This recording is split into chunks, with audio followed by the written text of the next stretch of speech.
Good. Okay. Good evening, I'm Wayne Havey. This is my first semester in the PhD security track program.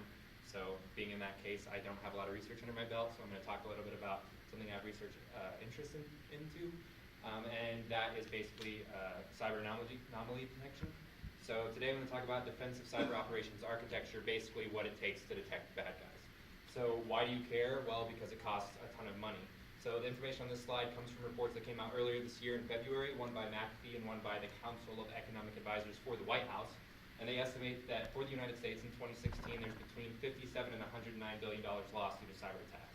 So you may notice that's a pretty huge delta between $57 and $109 billion, and that's basically because estimating the amount of damages caused by these attacks is really difficult. And that's primarily due to two factors. One, people don't actually know when these attacks happen, so they aren't really doing the detections. And two, because people don't like to report when they have the cyber attacks happen because they rightfully assume that it's going to cause their market share to drop. So these reports state that 0.8% of their market share will drop within 7 days on average after they report a cyber attack. That's for larger corporations. Some additional statistics: global costs for cyber attacks went up 27% in 2017. It'll be interesting to see how much more that grows in 2018 and so on. There's an average of 130 security breaches per year on larger corporations. That's breaches, not even attempts, but actual breaches. And 0.8% of the global GDP is lost due to cyber attacks in the last year. So what can we do about this? Well, the key point of this talk is to tell you that you can do something about this. You should be monitoring your environments. That is the key point. There is a way to monitor your environments. There's a common reference architecture that you can build to. And I'm going to talk about that. It's automatable. It's pretty easy to set up. You can do it for free. You should be monitoring any architectures you've got at work, even at home or in your research labs. You need to be doing this monitoring. So I'm going to talk about that, and hopefully with time pending, I can talk about how you can add in this monitoring environment without adding to the attack surface of the environment that you're trying to monitor. And the result of this in the end is so you can spend less time trying to set up this environment and manage this environment to collect the data, and more work can be on building these analytics and research and detection methods. So to define this environment, we first have to define what we're actually working with, and that's basically boils down to the logs of the system that you're monitoring. So these log sources generally get broken down into three high-level categories. That's hosts, network, and application logs. For host logs, that's things like Windows event, Linux audit D, other logs that fall under the var log partition of the Linux file system. Or a special case for host logs might be something like agents. So for example, Windows has something called the sysmon agent. It's free. It gives you better information than what just comes out of the box for Windows event logs. So if you guys have a Windows machine, you should download sysmon even for your personal use. It gives you a lot of really useful information. And then something like syscalls might fall into this category. And out of the box, you might not be collecting all the security event information that you could be. So there's going to be some work that goes into actually doing some tuning on these logs. The next section for network-based logs can be broken down into flow versus raw. Raw basically is the actual packets, the raw packets. So PCAP you can collect via TCP dump or other tools and send those through a tool like Wireshark to do some analysis on that. Or the flow data basically is the metadata from those packets that can basically be broken down into a four-tuple of source, destination, IP, and port. Just that information can give you some insight into who's talking to who and on what, over what protocols and why and when, and so on. Application-based logs are things that you would expect, like Apache server logs, PowerShell logs, things that the programmers of the application, their built-in logging mechanisms, you want to be collecting that as well. So there's going to be some work in collecting this and figuring out a mechanism to forward these logs. So in Linux, you can use something like rsyslog. If you want to forward everything from all these different sources to one centralized log server and from that to your monitoring environment, you just want to take those sorts of things into account. Yeah, that's going to require a little bit of work, but it's not too much. You can all do it. So the next step is a queue. This is to help alleviate some bottleneck as those logs are coming in. You want to have something that can handle that large volume of logs coming in. You might hear it be called the publish-subscribe queue or producer-consumer queue. The publishers and the producers are basically those log sources I was just talking about. They'll append to the end of a queue that's basically separated by, you might hear it being called topics. So you might have one queue for just your Windows logs, one queue for just your Linux logs, so on. And so you can produce and append to the end of those queues, and then you'll have your parsing phase that comes after this, have a pointer into that queue at some point, and it can go down the list and pick off the messages that it needs to pick off. Your queue, you want it to be easily scalable, just so if you turn on more logs, if you do some tuning, a lot more comes in, you want it to be able to scale that pretty easily. You definitely want to have some replication in that, so that if you have, you might hear it called brokers, different brokers handling all the log sources. You've got the logs spread out in different partitions across all of them. And if you got replicas of each message on each, then if one goes down, you can easily restore that. So from the queue, you're going to push that to your extract, transform, load phase, which is your ETL, you might hear it called, or your input, filter, output. These are basically those subscribers or consumers. They're pulling the messages off those queues and actually doing some parsing on it. So there might be some proprietary formats on whatever you're collecting logs from. So if it is that case, you might have some work here to do some configuration to define how you're actually doing that parsing. And you can do some enriching here and some filtering. You can filter out things that maybe isn't useful information for actually catching the bad guys. You don't want to take up that useful storage space. And for enriching, let's say you're monitoring multiple environments, environment A and B. It may not say in the log itself, like, hey, I'm a log from environment A, but you put it on the environment A topic in the queue. So when you pull off that, you can enrich by adding a tag saying this was from environment A. So when you're searching later on, you can split out your search based off environment type. So from your ETL, you're going to push to your storage phase, obviously. This needs to be in a clustered setup. You'll have multiple nodes. Similar to the queue, you're going to have replicas. You're going to have your shards across all your nodes.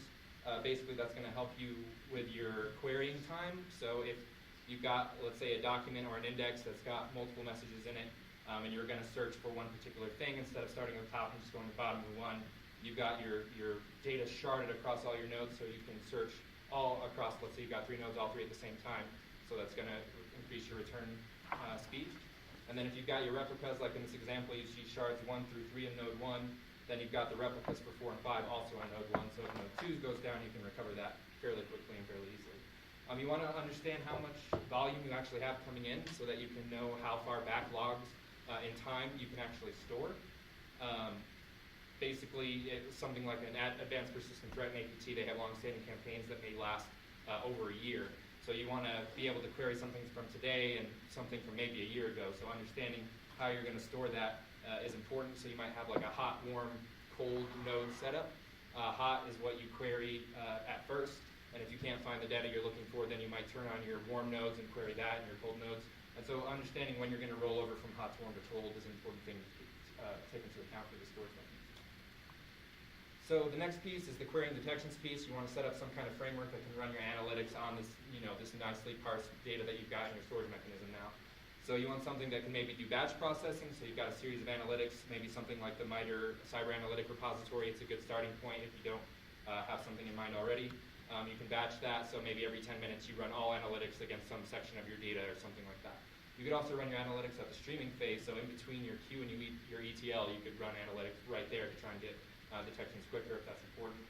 You want to have intrusion detection systems set up, something like Suricata that's going to run its signatures, or Yara that runs its signatures, just to detect things that are known bad, known malicious IPs, just known tactics, just like the real low-hanging fruit.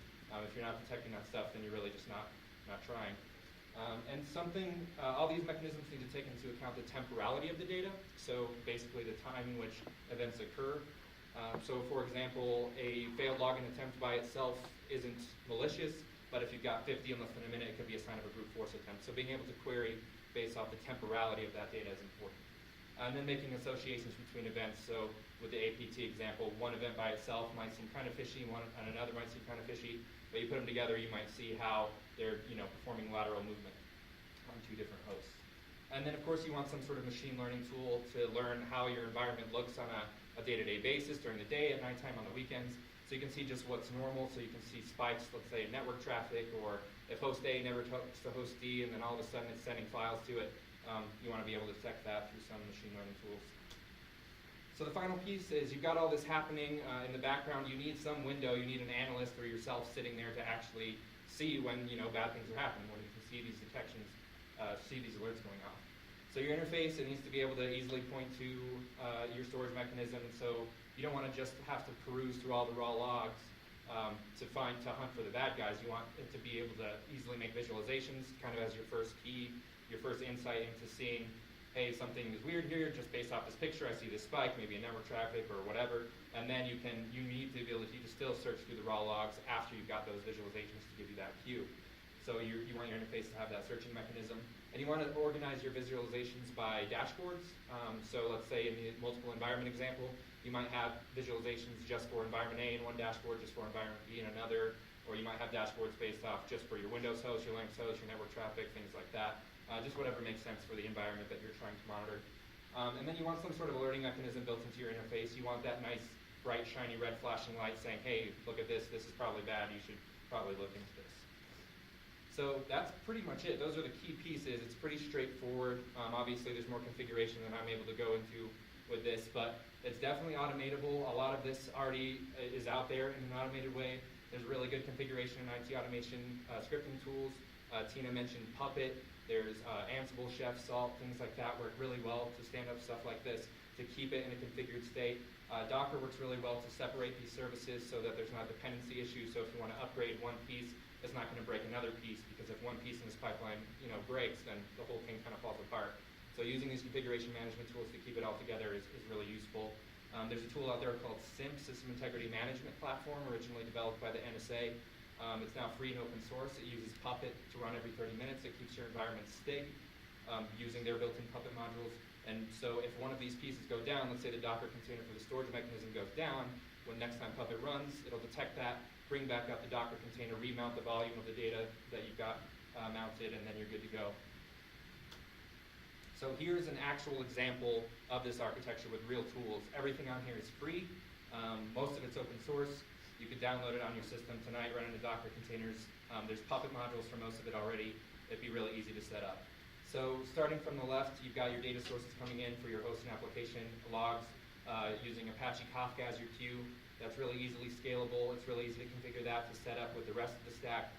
It's just easy. There's already a Docker image out there for it. For the Elastic Stack, you've got Logstash as your ETL piece. So that's doing your parsing. That's where some of the work's going to go into actually configuring how you're parsing out your different log sources. Logstash is really easy to set up and point to Elasticsearch as your storage mechanism. It's got that cluster set up with a shard type database. Easy to define how many replicas you want, how to scale that out. That's really easy to point to Kibana, which is the interface portion. That makes it really easy to create visualizations based off your data. It definitely provides a dashboard mechanism to separate those visualizations. It comes with some machine learning capability that you can tune from that interface.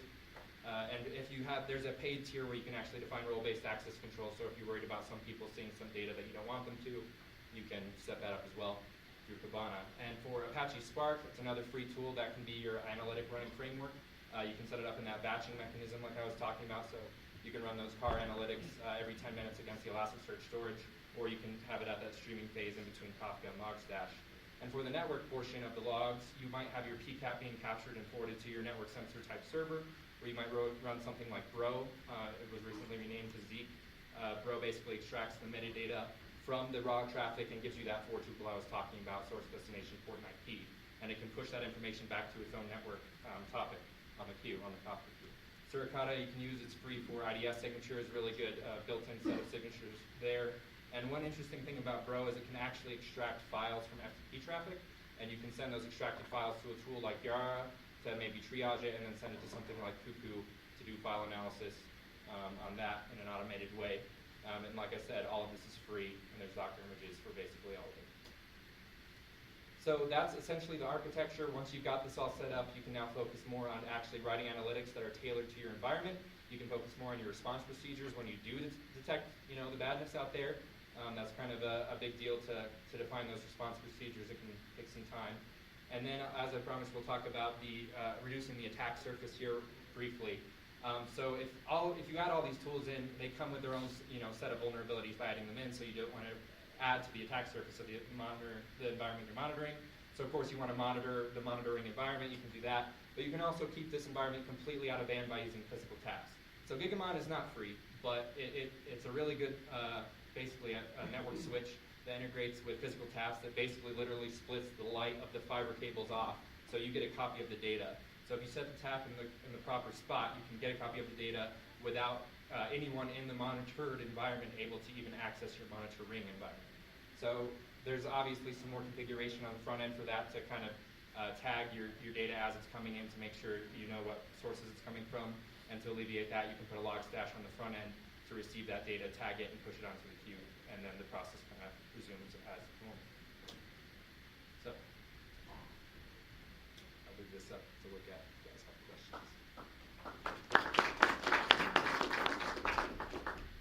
So I have a question. If that's your full architecture as your slide, why did we never see it until the very end?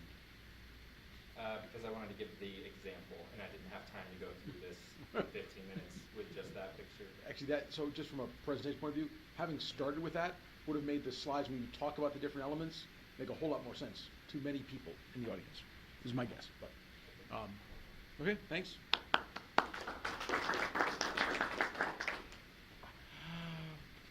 Howie.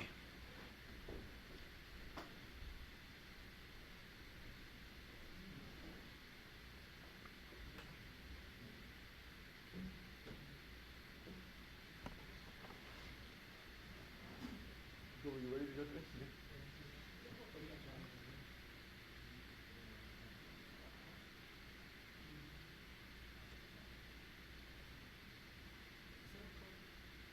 Is there a clicker? No. There's a mouse. I'll use that.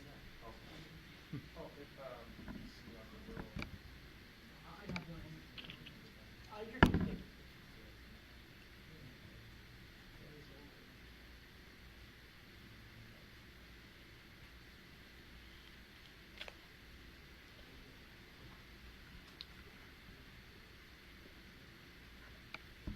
You did the slide mode then if there were.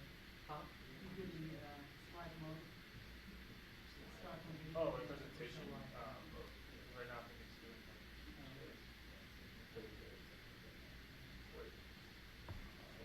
There you go. Cool. Good evening, my name's Howard Hill, and I'm going to talk about this-ish code profiling application. So this is my architecture. It's probably too difficult to read when I did it a long time ago, but it's a cool picture, and it details several steps that are in my research. So loop optimizations, the research I'm doing is only considering innermost loop optimizations, but it's built on top of research that is for non-nested and outer or outer. Loops are very, very optimized as efficiently as a code kernel. Oh, I should probably, so when I reference a kernel, it's like a code block or a loop or a set of loops, but something within a benchmark. And then a benchmark is going to be, for my research, we're using Splash 2 or Parsec, but with that role in C or C++ loops.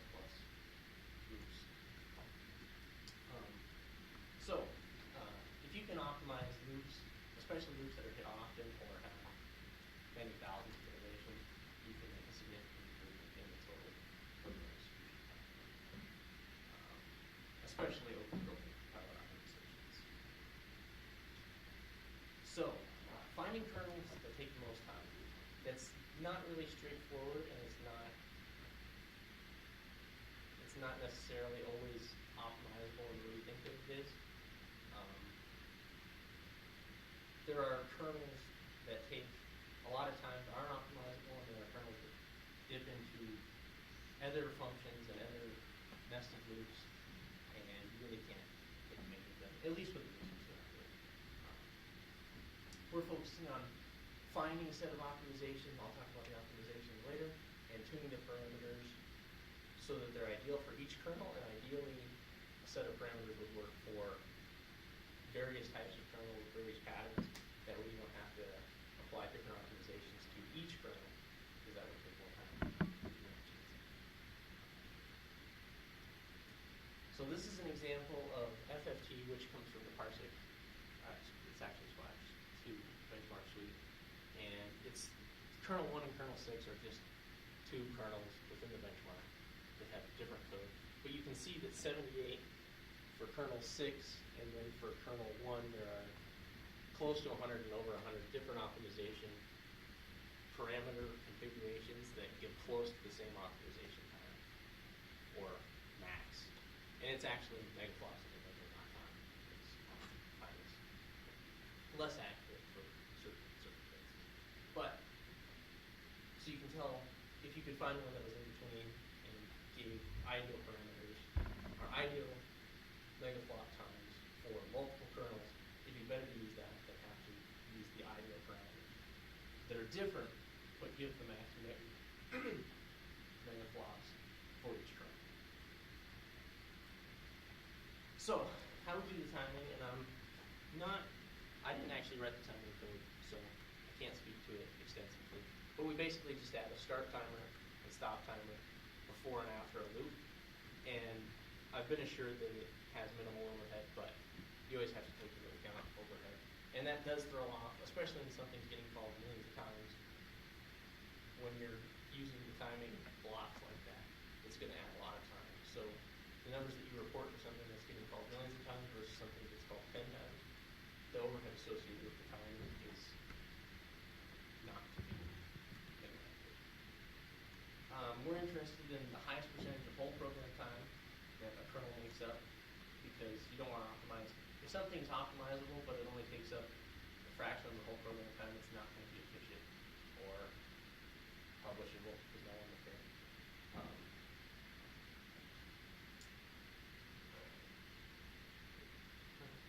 Okay, so validating the code and the time correctness. The time correctness, like I was saying, I'm working to validate that. I'm not 100% sure if it is correct or if it is the correct way to time the kernels. And then, of course, code correctness is of the highest priority. Because if you're getting increased speedups, but code's not correct, you're getting unless you write your paper really creatively. So some of the optimizations, we can replace like absolute value, absolute minimum, maximum. Those are known functions that you can replace and have optimizations in place for. Loop parallelization, scalar replacement, SIMD. Those are some of the patterns that we're looking for. And then, of course, loop unwrap, which compilers do some of the thread blocking, threading. On the left, those are just the flags that we apply to highlight or use those optimizations. Not all of them are efficient, and those are the different parameters that you would tune to get ideal results. Okay, so priority optimization, there are information is gathered about input code, and trace handles are applied so that the optimizations can be applied in order, and that they're not going to break the code. So if you apply the optimizations out of order or you don't reverse them in the correct order, comparing the original code with the optimized code won't be correct. Because the optimized code won't be correct. The loop body, array references, global and private variables, array elements, those are all tagged. Scalar replacement, which I didn't talk about earlier, just looks at the array elements and their values so that they can be replaced as scalars and used in registers for additional speed up. That's the last 30 bits. Okay. So on your left, since it's called supported examples. Supported examples are, you have to have loops that have consecutive references or just a single value, and then through the iteration it gets incremented. There's a lot of code, at least in the benchmark that we're looking at, there's a lot of code where they'll have two consecutive or varying array references, and to iterate over them, it's kind of like a partial loop unroll. That's the way it makes sense to me. My advisor would be able to explain it a lot more effectively than that. But you can't unroll something that has been unrolled. So you can't take something that has two non-consecutive array references and unroll it the way you would if they're consecutive references. So that's not supported. Okay. So some of the things that we haven't implemented but are planning on implementing are more functions, 2D arrays, dependencies that aren't already identified, I guess, and then division and modules operations are not supported the same way. Addition and multiplication are, at least not optimized, but they can be very easily. IO will not be supported, and then for loops that dip into, so if your loop contains a function call that contains another loop, that's not considered an innermost loop. Even so, you probably think an innermost loop is like a for loop, for loop, for loop, and through brackets. But a non-innermost loop would also have a function call that calls into another one, and that's not supported. Here's an example of, on the left is the original code for DA sum, and on the right is the optimized code. It's still human readable, so it's not too bad. I wouldn't want to read a lot of it, but okay, so this is one of the problems. FFT1, this is the same kernel that I was talking about earlier. There was a large imperfection in the way, and this took a long time to figure out. So when you're unrolling the loop, if your unroll is not divisible by 2 or 4, or whatever you choose to unroll in segments of it, if you don't do the remaining iterations, your output will be incorrect. So that was a big issue as well.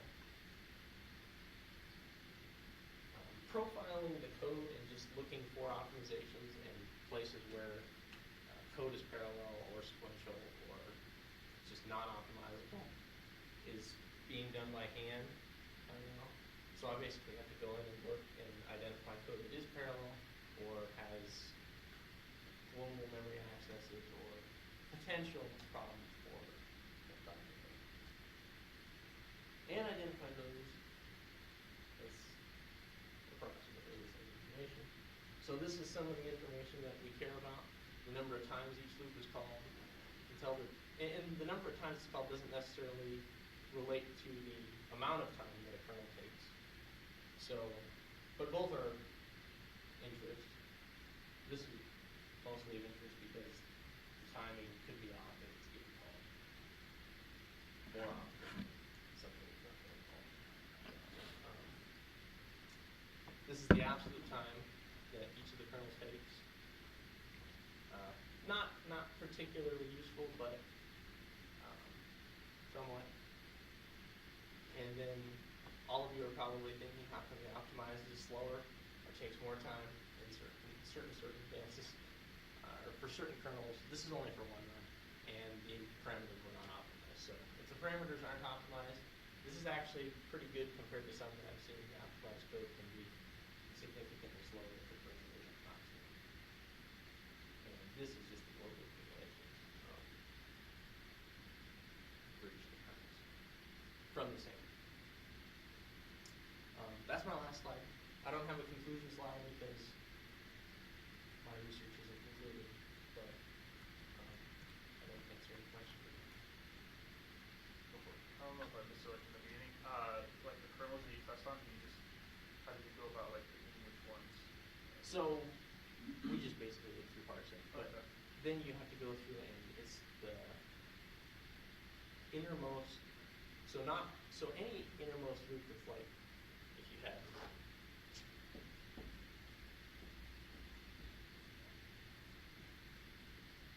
So this is with my advisor's tool. This loop, so you have like this. The timing brackets are just placed in here for all innermost loops. But then you have to go through and by hand you have to say, okay, if there's function calls, you have to remove them. So we don't actually, nothing here is actually getting timed or looked at. But within this code block, then you have to go in and say, are function calls present? Then you have to go down and say, are they parallel? A lot of that stuff is by hand. So in that example, what happens if after the innermost loop's for loop, there's a bunch of other stuff that isn't a loop, but right? It's still in the loop. No, it's in the second loop. Oh, not the you third. mean like here? Yeah. It just still gets ignored. So it just gets ignored, okay, even if that's a lot of work. Yeah. Well, so everything, all it looks for is it's just a search tree. So it's matching parentheses, and it says, okay, this is the innermost loop. And then it adds the timing code before and after, and you write your code. That way, when you run it, and you run it with the timer just outputs time spent in this loop every time it's run, or every time it's called. And then this loop becomes we have to add a function, and it's run like a function for testing and optimizing, and then it's replaced with this. Any other Other question? It's not a question, but I'm just wondering, what's the benefit of doing it? Like, the optimizations? Mhm. Faster. So, my advisor has already written a paper that looks at non-nested or outermost loops. And actually, the research I'm doing will look at non-nested loops as well, because essentially they're innermost. But she had a paper that built on that, so this is just my research. But the point is to optimize, to make it faster, to go beyond what a compiler would do when it's compiling. What was your contribution? So I've done some of the optimizations and then all of the profiling. So I looked at a prior student that was in the group, and then now another student as well. They work on some of the optimizations, and then I did loop unrolling and thread blocking, and then now I'm looking more at code profiling. So saying this code is parallel, this code is sequential, this code is easily optimized, this code is not. And then So Howie, I'm gonna give some feedback actually based on her question, so, and Yep. we have some time. So, and don't tell, I mean, I could have given this to some other people, but one, I Yeah, didn't that want to get too much. question's- But given we have the time and that question was that, so you have a story, I mean, your job as part of this presentation, for any presentation, is to find the story to tell, right? Whether or not there is a conclusion because your work is done, the research work is never done. You can Yeah. always tell a conclusion. Here's what's going. But getting to the motivation. So Wayne gave Wayne gave a good motivation to get people. Why do you care about my problem? Even though his didn't have any novel original research in it. You were probably listening to him because it's like, here's a problem. I understand why it's important. If you don't hit why this is important, and I can pick on Steve a little bit too, as my own, right? I don't think his beginning got people very motivated about open set. You didn't really care about it in the first couple of minutes. If 2 minutes into the talk, they're not interested, you've lost most of your audience. They're all thinking about other stuff. You really got to get people motivated right up front about your talk, why this problem is important, why you want to be listening to this. And it doesn't matter if you have novel, new research, or you're telling me a survey, or there's some background material, right? Find the story of your story and find a way to make that interesting to people. Okay? And If for you find a way to get optimization, them pumped. yeah, you got to get them to care, because if they don't care, they don't listen. Yeah, okay. And so you have some interesting research in there, but I think most of the audience lost it because they didn't understand exactly why, and they couldn't follow what was going on. And there's some other feedback I'll give you in here, but that motivation has been, I think, if you've been watching people's talk, right? You've probably seen, wow, this talk got me motivated even though there wasn't much in it. This talk didn't get me motivated, and I can't tell what's going on, right? Part of why I wanted everyone to come listen to these is so that you'd actually get to see both different research areas, but also a little bit about talks and what works and what doesn't. So I didn't want to pick on anyone, but since somebody asked, it became obvious, right? That Is that just like, is it boring, or do you have to set the stage better? Or? Well, so it can be boring if it's motivated right. People will listen longer to when it's boring. But that's a different category. It can be not interesting to them because it's like completely outside their field. But I don't think you did a good job of motivating it to somebody who's even in the field, right? So it's like you got to choose who your audience is. But for that audience, you should be trying to really get them motivated, okay? And get them in there. And when you're presenting, you should have confidence. Saying phrases like, well, my advisor would know. Like, your advisor's not giving a talk. You're giving a talk. You've got to say, here's where the problem is, here's where the state of the art is. And, if you're not positive, right, just be confident about where that's going and focus the story on the parts where you really can tell that story. Okay. But if I would say that the most negative comments that everyone will be getting, right, if you didn't motivate your problem, you have a severe problem because your audience won't care. It's really hard to figure out what's going on.